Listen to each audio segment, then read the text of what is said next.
Brandon Royval is fighting Joshua Van at UFC 317 since Manel Kape pulled out. Now, who's going to win this fight? Well, first of all, who's going to win this fight? Let's take a look at their latest performances, in which Brandon Royval fought Brandon Moreno for a second time, in which it was a very close fight. Both went back and forth, both landed some great shots and kicks, but Brandon Royval won by decision.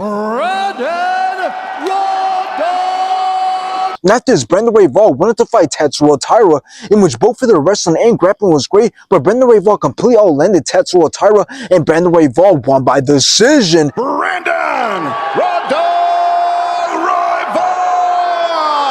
Now let's take a look at Joshua Van's latest performances, in which he fought Rehi Saruya, in which Joshua Van started off great, took control of the whole entire fight, won every single round, and Joshua Van won by decision. After this, Joshua Van wanted to fight Bruno Silva, in which Joshua Van dropped Bruno Silva in round 1.